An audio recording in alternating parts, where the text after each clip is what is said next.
Bonjour, je vous partage ma réflexion à partir de ce passage de l'Évangile selon Saint Jean. Moi, je suis le pain vivant qui est descendu du ciel. En Jean chapitre 6, versets 44 à 51. Cette parole de Jésus est à la fois simple et profondément dérangeante. Elle touche quelque chose de fondamental, le besoin de se nourrir.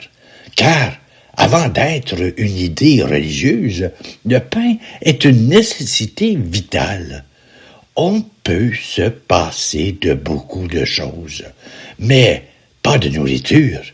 Et Jésus vient précisément se situer là, au cœur de ce besoin essentiel, en disant « Ce dont tu as vraiment besoin pour vivre, c'est moi. » Mais Jésus va encore plus loin.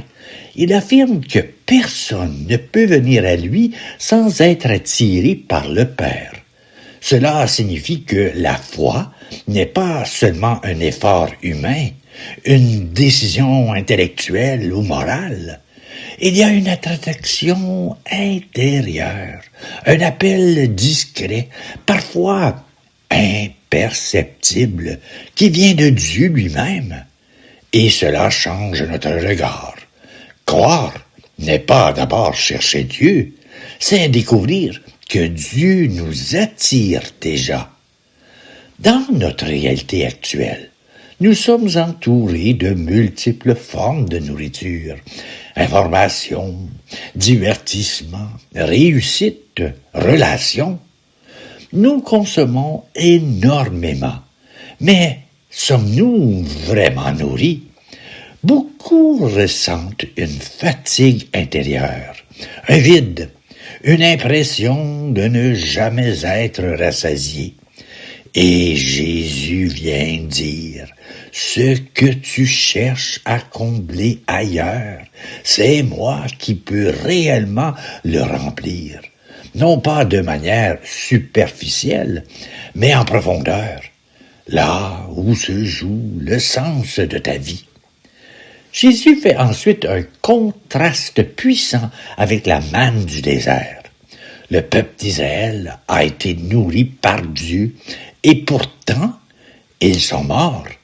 Autrement dit, même ce qui vient de Dieu, dans l'ordre matériel, ne suffit pas à donner la vie éternelle. Il y a une autre nourriture, d'un autre ordre. Et cette nourriture, ce n'est pas quelque chose, c'est quelqu'un. Jésus ne donne pas seulement du pain, il devient lui-même le pain. Et c'est ici que le discours devient encore plus radical. Le pain que je donnerai, c'est ma chair, donnée pour la vie du monde. On ne parle plus seulement d'enseignement ou de symboles, on parle de don total. Jésus se donne entièrement, jusqu'à devenir nourriture.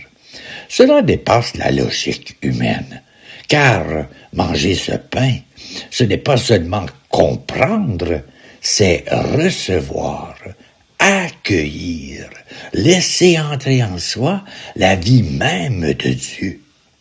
Si l'on entre maintenant dans une lecture un peu plus profonde, le mot grec utilisé pour pain est artos, qui désigne le pain quotidien, essentiel, celui qui soutient la vie.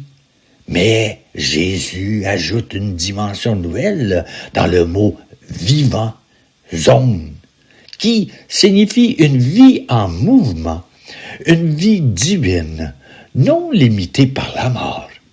Il ne s'agit donc pas d'un simple aliment, mais d'une présence vivante qui transforme intérieurement. Ce passage fait aussi écho à l'Ancien Testament. Dans l'Exode, la manne descend du ciel pour nourrir le peuple dans le désert. Mais cette manne était provisoire. Elle devait être recueillie chaque jour. Elle pointait vers autre chose, De même, dans le Deutéronome, il est écrit « L'homme ne vit pas seulement de pain, mais de toute parole qui sort de la bouche de Dieu. » Jésus accomplit pleinement cette parole. Il est à la fois la parole et le pain. Enfin, le prophète Isaïe invite « Venez, mangez sans payer ». Cette invitation trouve ici son accomplissement. Le don de Dieu est gratuit, offert, mais il demande d'être accueilli. Ainsi, ce texte nous place devant une question essentielle et très concrète. De quoi est-ce que je me nourris réellement? Qu'est-ce qui fait vivre mon cœur aujourd'hui? Car au fond, la vie spirituelle ne commence pas dans ce que nous faisons, mais dans ce que nous acceptons de recevoir. Et voilà ma réflexion. Je vous partage une prière que j'ai composée en lien avec le texte de Jean, et la voici. Seigneur Jésus, pain vivant descend du ciel, je viens à toi avec ma faim intérieure, avec ce vide que rien d'autre ne parvient à combler. Trop souvent, je me nourris de ce qui ne rassasie pas. Je cherche ailleurs ce que seul toi peux me donner. Aujourd'hui, je reviens simplement vers toi. Attire mon cœur, Père, comme tu l'as promis, et ouvre en moi le désir de te chercher vraiment. Seigneur Jésus, donne-moi de croire en toi profondément, pas seulement avec mes mots, mais avec toute ma vie. Fais-moi accueillir ce pain vivant, ta présence en moi, ta vie qui transforme, ta force qui relève.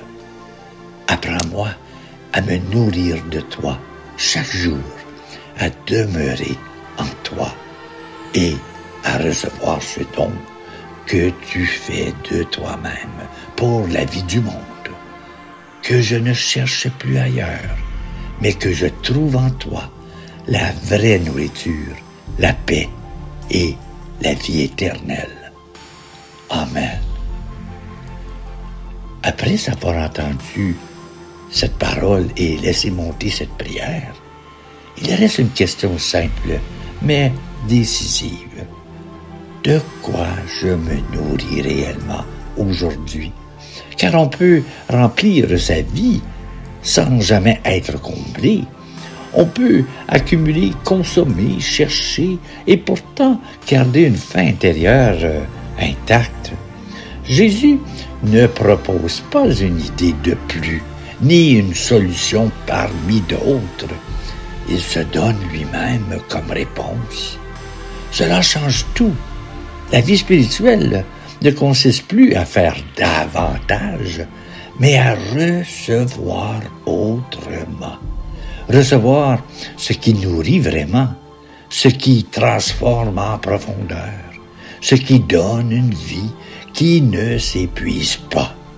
Alors, peut-être que la vraie démarche n'est pas de chercher encore ailleurs, mais de s'arrêter, de reconnaître sa faim et d'oser accueillir ce pain vivant. Car au fond, la question n'est pas seulement « est-ce que ce pain existe ?», mais plutôt « est-ce que je suis prêt à m'en nourrir ?» Et voilà. Merci d'être là. Je vous souhaite une très belle journée.